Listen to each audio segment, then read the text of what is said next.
اہم خبر دیں گے، بات کریں گے بھارت کی سازش کی۔ بلوچستان میں امن دشمنوں کا ایک اور وار۔ نوشکی میں کوئٹہ سے تافتان جانے والی مسافر بس پر دہشت گردوں نے گولیاں برسا دیں۔ ناظرین، ایک بہت افسوسناک واقعہ ہے، میں اس پہ ضرور ذکر کرنا چاہوں گا کہ بلوچستان میں ایک بڑا دہشت گردی کا واقعہ ہوا ہے اور بہت افسوسناک واقعہ ہوا ہے۔ ضلع نوشکی میں نامعلوم افراد کی فائرنگ سے پنجاب سے تعلق رکھنے والے یہ مسافر تھے، یہ جا رہے تھے، ان میں سے 11 افراد جاں بحق ہو گئے ہیں اور 5 زخمی ہو گئے ہیں۔ خطے میں امن کے لیے پاکستان نے بے پناہ قربانیاں دی ہیں اور عالمی برادری اس بات کو تسلیم بھی کرتی ہے، لیکن اس امن کو بگاڑنے کے لیے بھارت آخر چاہ کیا رہا ہے؟ اور جو اس کی جسٹیفیکیشن انہوں نے دی ہے، انہوں نے کہا ہے کہ جن 9 افراد کو انہوں نے مارا ہے وہ حقیقت میں حکومت پاکستان کے امپلائیز ہیں۔ یہ لوگ ٹریول کر رہے تھے، مبینہ طور پہ پہلے ان کو اغوا کیا گیا اور اس کے بعد ناکہ بندی کرنے کے بعد ان لوگوں کو قتل کیا گیا ہے۔ آپ کی فورس کی اتنی تذلیل ہوئی ہے، کئی ویڈیوز آئی ہیں جس میں آپ کے پولیس اہلکار کہہ رہے ہیں کہ اب ہمارا کام کرنے کو دل نہیں کرتا۔ بی بی سی کی سٹوری بھی پڑھ لیں۔ ریاست کی جنگ لڑ رہے ہو، اللہ تم لوگوں کے ساتھ ہے، ٹھیک ہے، کیونکہ تم لوگ اللہ کی جنگ لڑ رہے ہو، اس کے ساتھ نہیں ہے کیونکہ اللہ نے حکم دیا ہوا ہے۔ اور یہ بہت افسوسناک ہے، لا انفورسمنٹ کے لیے چیلنجنگ صورتحال ہے۔ کچھ لوگوں کا یہ کہنا ہے کہ یہ لوگ ایران اور عراق جا رہے تھے زیارتوں کے لیے، کچھ لوگوں کا کہہ رہا ہے کہ تجارت وغیرہ کے لیے، سب کی اپنی اپنی باتیں ہیں، لیکن ایکچولی یہ لوگ جو ہیں وہ وہاں سے ٹریول کر رہے تھے، ان کو اتارا گیا دہشت گردوں کی جانب سے اور جو عسکریت پسند ہیں انہوں نے ان کو جان سے مار دیا۔ یہ جاں بحق ہو گئے ہیں، بہت افسوسناک واقعہ ہے۔ چیلنجز بڑھتے چلے جا رہے ہیں سیکورٹی فورسز کے لیے بلوچستان میں، قبائلی علاقوں میں، اور اسپیشلی جو گلگت بلتستان میں جو انسیڈنٹ ہوا اس کے بعد وہاں پہ بھی بہت زیادہ کام میں تیزی لانے کی ضرورت پڑ گئی ہے۔ بلوچستان میں اب جو علیحدگی پسند ایک تحریک چل رہی ہے وہ ایک فیکٹ ہے، پچھلے کچھ عرصے میں بڑے خوفناک قسم کے ہمارے سیکورٹی جو انسٹالیشنز ہیں ان پر اٹیک ہوئے ہیں، ایف سی کے کیمپ سے لے کے مختلف جگہوں کے اوپر ان کو ٹیک اوور کیا گیا، گھنٹوں اس میں دہشت گردوں کا قبضہ رہا، پھر وہ مارے گئے۔ یہ سب کچھ اب پچھلے کچھ عرصے میں بہت بڑھ گیا ہے اور اس کی ایک وجہ افغانستان میں جو ہماری آنکھوں کے تارے طالبان آئے ہیں، ٹھیک ہے، جن کے لیے اللہ اکبر کے نعرے لگا رہے تھے ہمارے ریٹائرڈ جنرل وزیر دفاع خواجہ آصف صاحب بھی، ٹھیک ہے،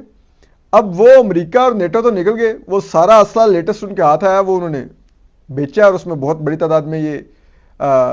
بلوچستان کی علیحدگی پسند تنظیموں نے بھی وہ اسلحہ خریدا ہے، پھر ظاہری بات ہے ان کو ٹریننگ اور ایڈ بھی مل رہی ہے، تو وہ مزید زیادہ ہمارے لیے خطرناک ثابت ہو رہے ہیں پاکستانی ریاست کے لیے اور ہماری سیکورٹی اداروں کے لیے۔ اس سب کے باوجود میں ایک چیز سمجھتا ہوں کہ بلوچستان میں لاپتہ افراد ایک سنگین مسئلہ ہے، بلوچستان میں مسخ شدہ لاشیں، اجتماعی قبریں، یہ ایک سنگین مسئلہ ہے جس کے گریوینسز ہمارے بلوچ بہن بھائیوں میں بہت زیادہ پائے جاتے ہیں، اور یہ روٹ کاز ہے اس تمام مسئلے کی، اس تمام وہاں پہ جو بد امنی ہے، جو ایک غیر یقینی کی فضا ہے، جو دہشت گردی ہے وہاں پر جاری، یہ اس کی روٹ کاز ہے۔ میں ہمیشہ کہتا ہوں کہ ہمارے ریاستی اداروں کو یہ لاپتہ افراد کا مسئلہ حل کرنا ہوگا اگر ہمیں بلوچستان بچانا ہے تو۔ تمام کے تمام جو 9 افراد تھے جو اس افسوسناک واقعے میں جہاں بھاگ ہوئے، ان کا تعلق پنجاب سے منڈی بہاؤدین اور گجرانوالہ سے بتایا جا رہا ہے، اور تمام کے تمام کہا یہ جا رہا ہے کہ وہ ایران اور عراق جو ریلیجس پلگرمیج ہے، یعنی کہ زیارتوں کے لیے وہاں پر جا رہے تھے، اور ان کو اس بے دردی سے قتل کر دیا گیا۔ اس واقعے سے پہلے کچھ دیر پہلے وہی جو سیم ایریا بلاک کر کے رکھا تھا ان دہشت گردوں نے، تو ایک کار کو انہوں نے روکنے کی کوشش کی اور اس کار نے اس بیریئر کو توڑتے ہوئے جانے کی کوشش کی، لیکن اس پر فائرنگ کر دی۔ وہاں پر موجود جو عسکریت پسند تھے، دہشت گرد تھے، جس کے نتیجے میں کم از کم 2 جو افراد ہیں وہ جہاں بھاگ ہوئے، جبکہ وہ جو کار ہے وہ کھائی میں جا کے گری، جس کے نتیجے میں 5 جو افراد ہیں وہ اس میں زخمی ہوئے۔ اس واقعے کے بعد جو یوزول ہمارا ایک طریقہ ہے کہ کنڈمنیشن ہائیسٹ لیول پہ پرائم منسٹر نے، بلوچستان کے جو چیف منسٹر ہیں ان کی طرف سے آئی، اور خاص کر کے جو بلوچستان کے چیف منسٹر ہیں سرفراز بگٹی، انہوں نے ان لوگوں کو مخاطب کرتے ہوئے کہا کہ جو